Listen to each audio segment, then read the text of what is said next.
السلام علیکم۔ آج کی کتاب جو ہم پڑھنے کے لیے شروع کر رہے ہیں وہ ہے من کی دنیا۔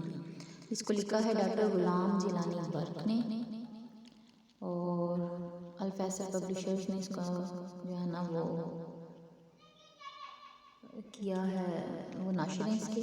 اور فہرست میں اس بک میں ہے کیا، روح کے بارے میں بات ہوگی، روح جس میں لطیف کاسمک ورلڈ اور جو خیالات ہم جو سوچتے ہیں اس کا ہمارے جسم پر اثر کیا ہے، روحانیت کیا ہے، ہماری یہ جو ہمارا جسم ہے، اس جسم کے اندر ایک جسم لطیف پوشیدہ ہے، چھپا ہوا ہے۔ جب انسان کی موت واقع ہوتی ہے تو وہی جسم جو ہے نا وہ جاتا ہے آسمان کی طرف یا زمین کی تہہ میں جاتا ہے اگر وہ آپ کی روح لطیف نہیں ہے۔ اچھا جی، حرف اول اس کا سنیں، من کی دنیا کا۔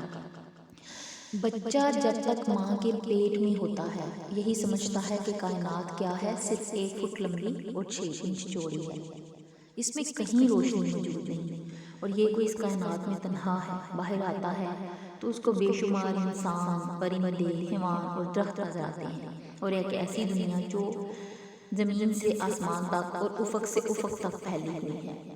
کیا یہ ممکن نہیں کہ زندگی ایک قدم اور آگے بڑھ کر ایک ایسی دنیا میں پہنچ جائے جس کی بے کرام وسعتوں کے سامنے یہ دنیا رحم مادر کی حیثیت رکھتی ہو؟ تمام فلسفوں اور مذہبوں کی بنیاد اس نظریہ پر ڈالی گئی کہ یہ جو زندگی ہے اس میں ایک تسلسل ہے، انسان پیدا تو ہوتا ہے لیکن مرتا نہیں۔ جب یہ جسم حقی یعنی کہ گوشت پوست کا یہ جسم ہمارا بیکار ہو جاتا ہے تو زندگی جسم لطیف میں منتقل ہو جاتی ہے اور پھر اپنے اعمال کے مطابق مقام حاصل کر لیتی ہے۔ تسلسل حیات اور مکافات عمل کا عقیدہ نسل انسانی کا بہت بڑا سہارا ہے۔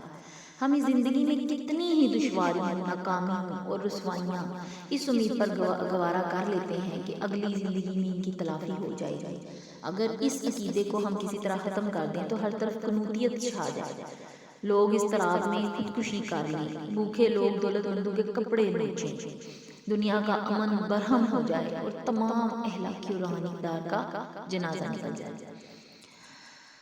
آگے آئیں، میں آپ لوگوں کے ساتھ ٹاپک اس میں شیئر کرتی ہوں۔ اچھا، اس ڈاکٹر غلام جیلانی برق نے یہ بتایا ہے کہ یہ کتاب میں نے کیوں لکھی، یہ بتانے کے لیے کہ یہ جو حیات ہے وہ مسلسل ہے۔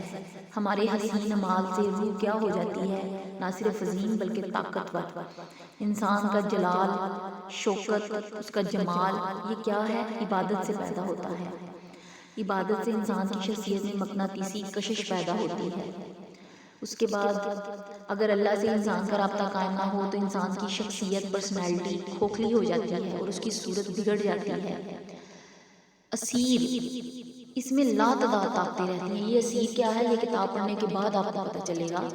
اسیر کیا ہے، جو اللہ کے بندوں کو ہر علم، ناکامی اور افتاد سے یہ لا تعداد طاقتیں بچاتی ہیں، پھر ان کی ہر جائز خواہش کو پورا کرنے کے لیے اسباب کی غیر مرئی کڑیاں فراہم کرتی ہیں۔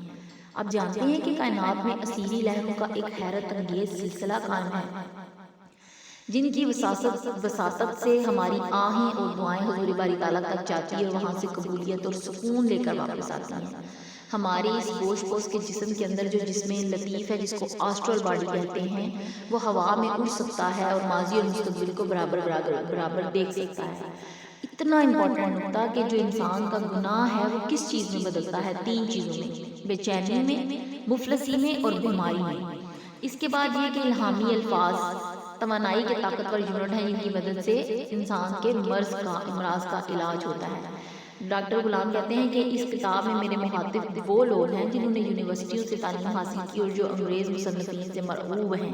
میں نے ان لوگوں کی خاطر صرف مغربی حکماء کے انکشافات پیش کیے ہیں اور اپنے اسلاف کا کہیں حوالہ نہیں دیا، البتہ قرآن حکیم کو بکثرت استعمال کیا ہے تاکہ ان پر واضح ہو جائے کہ جن حقائق کی تلاش میں آج علماء مغرب ٹھوکر کھا رہی ہیں، قرآن انہیں 1400 برس پہلے بیان کر چکا تھا۔ بلاخر مجھے اتنا ہی کہنا ہے، ڈاکٹر غلام کہہ رہے ہیں، دنیا میں لاکھ گھومیے، ہزار اسباب عیش مہیا فرمائیے، محل بنائیے، کاریں خریدیے، کچھ کیجیے، سکون کبھی حاصل نہیں ہوگا۔ یہ نعمت عظمیٰ صرف ایک مقام سے مل سکتی ہے، اور وہ کیا مقام ہے؟ انسان کی من کی دنیا۔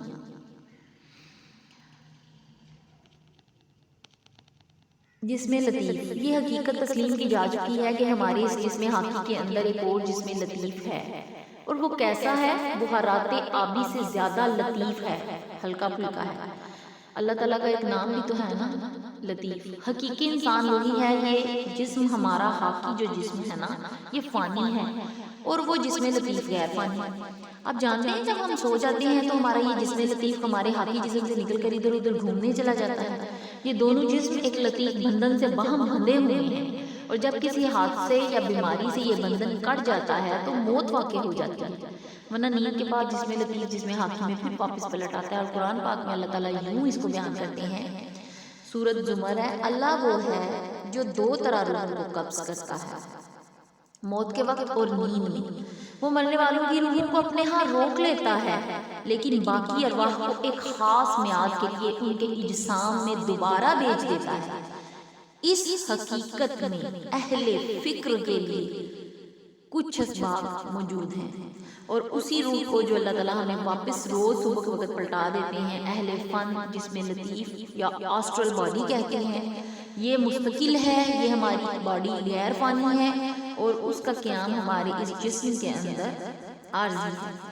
ایک پادری لکھتا ہے، You are not your body, you inhabit your body. Bodies are mere shells which we cast aside like a suit of clothing. تم جسم نہیں ہو، یہ جسم تمہاری صرف قیام گاہ ہے، اجسام تو محض خول ہیں جنہیں ہم موت کے وقت یوں پرے پھینک دیتے ہیں جس طرح کے کپڑے اتار دیے جاتے ہیں۔ پھر ڈاکٹر ایک اور کہہ رہا ہے، Man overflows and is greater than the organism which he inhabits. انسان اپنے جسم سے عظیم تر ایک چیز ہے، اور اس پیمانہ حقیقی سے باہر چھلک رہا ہے۔ اس کے بعد اورا، آج کے لیے اتنا کافی ہے، تو باقی پھر نیکسٹ میٹنگ میں ہم لیسن میں اورا پڑھیں گے۔